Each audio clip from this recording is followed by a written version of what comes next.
Oh, FBI welcome to the report. ReThink podcast, by the way. Pastor Kevin DeYoung, Oh, yeah. Gospel Coalition. He wrote an article entitled Beware of the Graduation Speech. I thought this was seasonal, timely. And I used this at my commencement address last week here at Discovery Christian School. Here's part of what he said. The truth is, you can't do anything you set your mind to. Hallelujah. I love starting. We start off like with that. You can't be whatever you want to be. You aren't, that's my favorite one, you aren't the last best hope for planet Earth.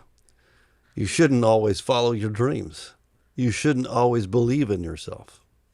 I love this, dude. You shouldn't expect life's most meaningful gifts to come through unchecked self-expression. Let's pray. So I had the graduates were sitting on the stage, and I was just reading these things to them. Parents are like, is he Because pastor? here's the deal. Most commencement addresses, he says, Fed you up. boy, we have How no, did this- we how have do no people go to students church for here? next year. Yeah, I say. None. No. The commencement address boils down to three basic sentiments. You're amazing, follow your dreams, and never give up. Which is nonsense, right? Yeah, you should definitely give up. Dreams? So then I went to Joshua 1. Mm-hmm. Be strong and courageous. Be strong and courageous. Be strong and courageous 3 times. Right? Here's what he says. I thought this was good. Doesn't have anything to do with our text for today, but it was good. Instead of just telling Joshua, because he's amazing, he should follow his dreams and never give up. What we actually see is that God said, because God is amazing, he has plans for Joshua. Because God is strong, Joshua can be courageous. Perspective switch. Mm-hmm. Right? And actually, I thought of that. It was in my mind because I thought it was good. Self-help, psychology, preaching nonsense that goes on today. You know, it. Yes, Lord. He's knocking. Will you answer? That we are so sin is self-centered, right? Sin, so often sin's connected to self, all the way back to the garden. And last week's verses were about ultimately about choosing self over God, selfishness, and this is just a continuation of that this week. I think, you know, what is life? Is it about me, or is it about following and pursuing the things that God's laid out for me? In our culture, we celebrate self. The gospel becomes about us. You know, when we say the phrase, "Jesus came for me," who's the emphasis there? Me. Me. Well, he actually came for himself. We're saved for him, not us. We receive the blessing as a byproduct. That's powerful. But we're saved for him, to give him glory and honor. So I don't know. That's my little rail. I'm trying to figure out how to work that into my sermon this weekend. Well, I think I just don't have time. the question that James poses and can be a launching point is, what is your life? That's in James 4:13. What is your life? Yeah. We asked that question last night at our life group, and I kind of tricked them. Mm-hmm. You know, I like tricking people. It's good. So You heard it here. Yeah. We asked that question without like seeing that it was actually a biblical text, and we started talking about that. It was interesting. Mm-hmm. I did a Google search on what is life. Mm-hmm. And first of all, I got definitions for life. What is life? And just all kinds of different perspectives on that. But it basically come down to, from what I read in Psychology Today, we exist, so we exist to exist. We evolved, so we evolved to live. That sounds very meaningful. Yeah, it means nothing. Mm-hmm. You're passing through. So that's kind of where we got to last night, and where I don't know if I'm going to get here or not, because this is kind of dark, but one thing that is for sure is we're all going to die. Like, every single one of us, we're going to die. What if Jesus comes back? Well, okay. Then we won't. We may not, but we probably will. But what we know as this earthly life will no longer exist to us at some point, whether we die or Jesus comes back, okay? Yet, how hard do we work to try to get the things that don't last in this world. When we know there's 100% guarantee, like, we will not last in this world, but yet so much of our time, effort, energy is spent in trying to get things that we're not going to enjoy indefinitely, where Jesus says, have a relationship with him and it lasts all of eternity. I think we just kind of paused last night to think about that, because I was looking at pictures this week and going, man, I can't believe how fast like time has gone by. Like my kids I got a teenager, and I'm playing basketball with them this week, and I realize I'm not 20 years old anymore. Like in my mind, I can cross them up and, spin around. Then I find out, I wake up the next morning, my ankle hurts because I'm not 20 anymore, but I'm still trying to, and it's like, where did that time go? It's so fleeting. And James talking about that.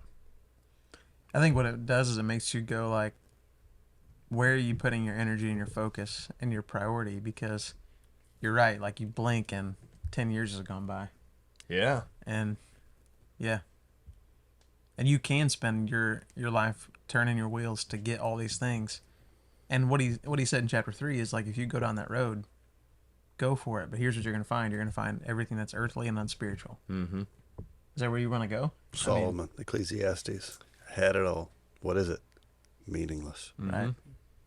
Chasing after the wind. What is your young perspective? Give it to us, Levi. What is life? I totally relate. Lean into the microphone here. Oh yeah, forgot about that. Yeah, no, and I ask you this question because we have to justify your presence here. You got to talk to us.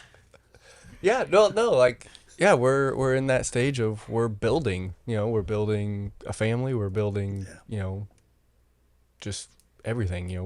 We're not looking back at what we've already lived. We're still looking towards the future, and so life is definitely something that we're, chasing towards or trying to, do this or that. And I don't know. It was a good reminder what you just said earlier. I feel like he just slammed us. I don't he's know. He's not looking back. He's looking ahead. He's like, I'm all but dead.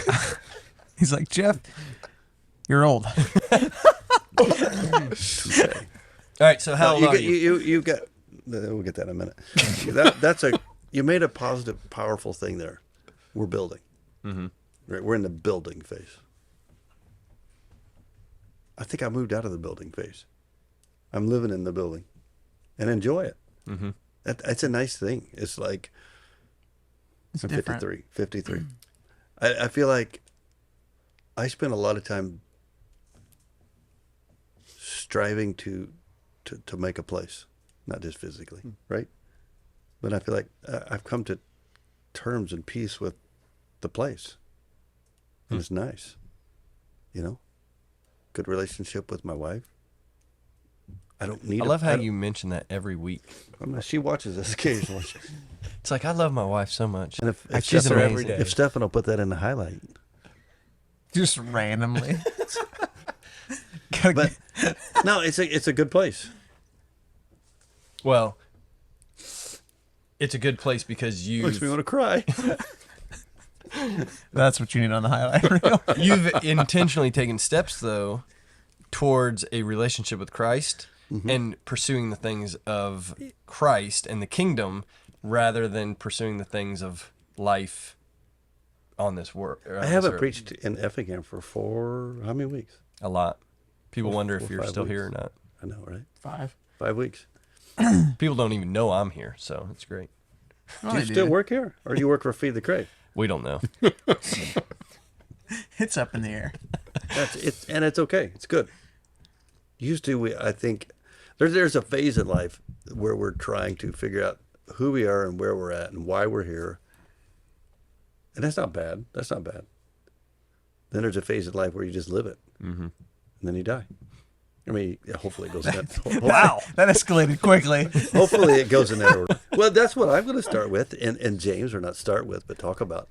Life is short, life is fragile, and we all die. Mm-hmm. Right? Let's pray. But eternity's a long time. It's permanent and secure, and that's where we're going to stay. So Wow, that's like We talk about building. We never quit building for that. When Jesus says, where your treasure is, there your heart is also. I thought about this because you look at generational wealth, and most time generational wealth only lasts to the second or third generation before it's all gone. There are instances of like long generational wealth, but for the most part, wealth is not inherited. Millionaires aren't made by inheritance. Dave Ramsey talks about that. It's almost all millionaires are made. But what hasn't changed is the fact that the gospel 2,000 years ago is still impacting people's lives, and the investment you make into individuals' lives carries on generationally. And there's no pattern that's saying that's not true. You know what I'm saying? And so when Jesus makes that statement, where your treasure is, there your heart is also, what do we really treasure? And it just kind of, this whole week I've kind of been reflecting on that, because he also gives an illustration of the rich young ruler, where this dude is like, hey, I don't cuss, I don't drink, I don't smoke, I got all this religious stuff, I can tell you all the right things, been to Sunday school class, every single week, and I served on the, communion committee or whatever, And Jesus says, cool, go sell all your stuff and follow me. And he's like, oh, how about like I just keep being religious and do my own thing?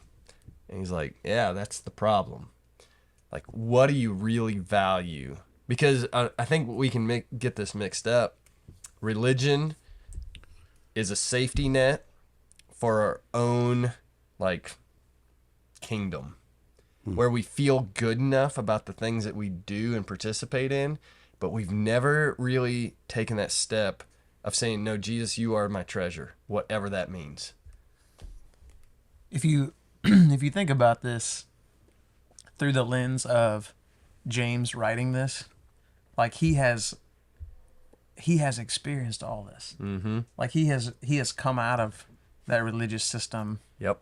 And he's realizing, man, this life is a vapor.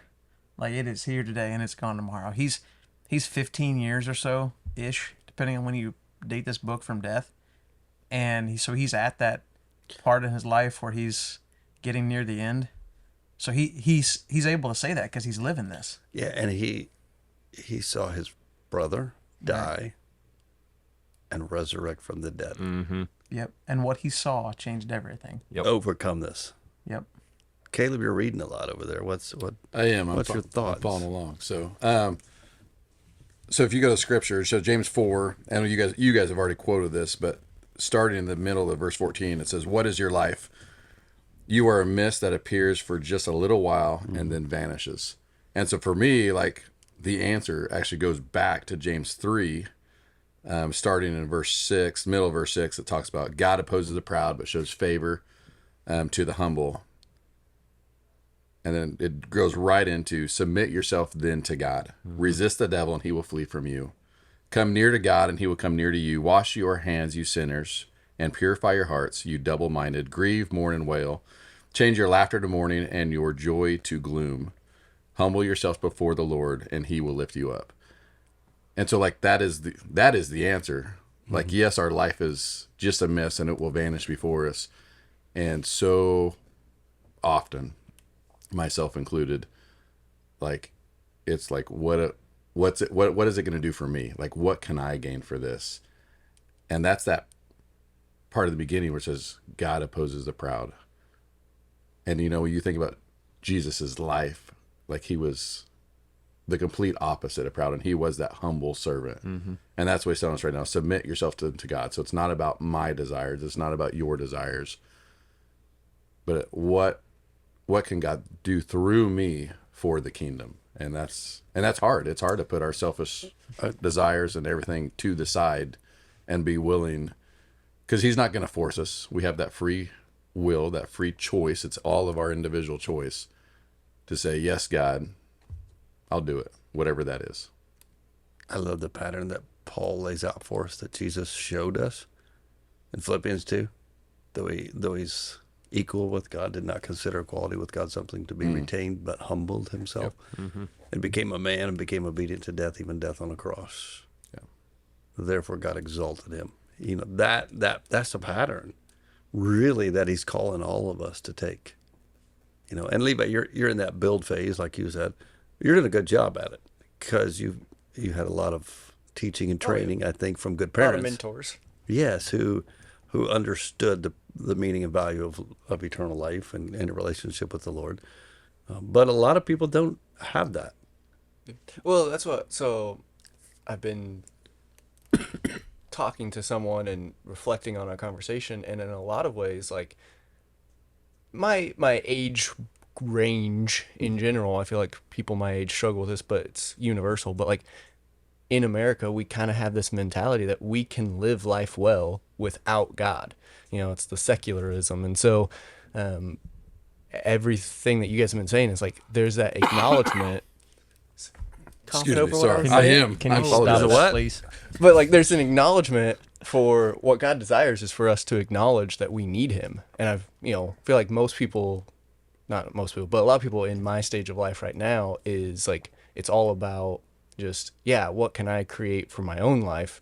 And hopefully my focus is actually like, okay, what does God desire from my life? And, where is he leading me in the next, 5, 10, 15, hopefully 50 years? Yeah, because go ahead.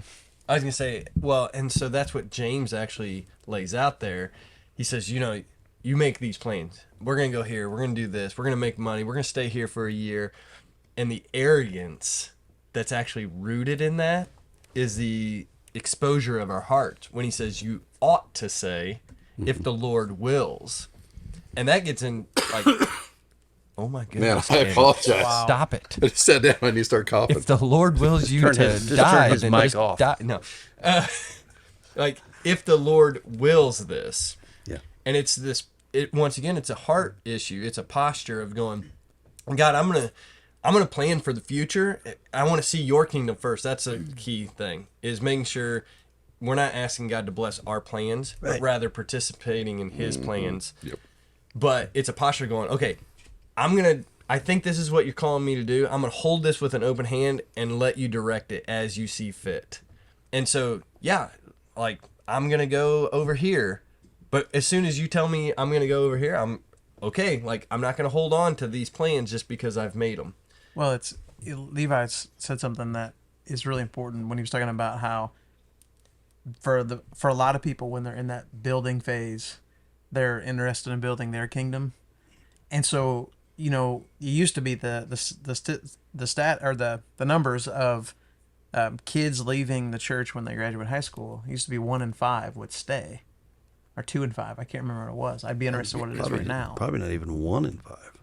So you have this departure, and then people start realizing, oh man, like I've chased the world, and sometimes kids make you realize that. But you're right. There's this departure. A lot of ladder climbing to only find out at some point that ladders leaned against the wrong wall. I just scaled this edifice that means nothing. I really like what this Kevin DeYoung's pointing towards, though. God is strong. God does amazing things in this world. He has a plan for you, right? That's why you're able to do great things. Why you can be courageous. That's why you can have confidence. Because He's officially folks, done. you might think he's gone off to cough. He's actually crying right now. He's very emotionally distressed. Your message is really Yeah, It's changing resonating This is with an it. example of what's going to happen on Sunday. Just emotional. Had to walk away. It's all right. We'll pray for you. Yeah. Actually, that's chapter 5. We can't talk about that. The sick praying for the sick. Right. Yeah. Right. We'll No, wait next so week we, to pray we for you. find our peace and our place when we align ourselves with the will and the way of God. It's not about more, which is what our cultural mantra is. It's about alignment with God. That's Yeah. where the peace is. But man, the amount of people that when they're looking for peace and they're looking for help, they turn to podcasts and all this Not stuff. this one. Definitely not this one. But I mean, like I'm just thinking about the progression of someone leaving the church when they're 18, moving or going somewhere, and then when they need help, they don't always go to scripture, right? I mean, I think I was reading that 10 million self-help books were sold last year in 2022 That's in wild. the U.S. Yeah, we live in the if only phase. Oh, I have that written down. If only? Yeah. Yeah, if only I had a different wife. If only I had a different Oh, house. that's If a only I had a departure from different what you were job. talking about. I don't know if I agree with that, Jeff. I think you ought to stay married. But That's what pagan people, lost and stupid people think. that's gonna make the outtakes. Like, if only. That better stay in context. Oh my! Otherwise, Stephen will not have a job next week. If only Stefan had a job. Natasha's going to want him to have a job, so. Here's what's crazy about all that topic we're talking about. Like, like out of high school, they're leaving the church. Like, I just think of people that God has blessed me to be in part of their life in the last 3 months. And there are people like Levi's age up to about my age who have been out of the church for 20 years, out of the church for 10 years. And God is doing something that's drawing them back. And so, like, statistically, like, you want to know what that is. I want to know what that statistic is. Like, how many of those are coming back? Because they did almost that prodigal son thing. They went out to the world, they did their own thing, and then they realized. I talked to someone yesterday about my age, right? Cancer, dealing with cancer. So what can we do for you? And he said, I need what you got. Full circle, coming back. Dad was a preacher. Coming back. Yeah, that's the hope. And to me, it's just awesome to be able to just to be able to be in their presence of when they're coming back, and knowing that they're hungry and they have the desire and they want to know it. And almost like it reminds me of that true story, just that prodigal son again, just because he left, but like, what did he desire so much when he came back? He wanted to be in his father's presence, and he wanted to be approved by his father and loved by his father and embraced by his father. And he went all out. And that's the same thing. Like, yeah, they left and they got away, but they realized it wasn't on their own doing and their own will, that they could not succeed, and they needed that relationship back. Yeah, and even in that story, it's an if only. If only I could go back and be one of my father's servants. Yep. Right. And I think And he if goes- that statement, the if only, is not Jesus, we miss it. Yeah. Like, that is our if only. If Jesus, I asked this question at camp a long time ago. Is Yeah, because you don't Jesus- really go to camp anymore, is- do you? I don't go to camp. My kids go to camp. They don't invite him. They don't invite me back. That's why I don't go. Blacklist. Yep. Is Jesus enough? Like, Yeah. just period. Is Jesus enough? And that's a question I think we all have to wrestle with, because it's a sermon series we've done, like, Jesus and anything else is not Jesus. So is Jesus enough for you? And the incredible part about the prodigal son story, and the story for all of us and James, is like, he's not done pursuing you, and so you can stop and turn, and he's right there. I mean, James had given up, and God never gave up on James. Yeah. And that's the verse 6 of chapter 4. But he gives us more grace. That's the kind of God he is.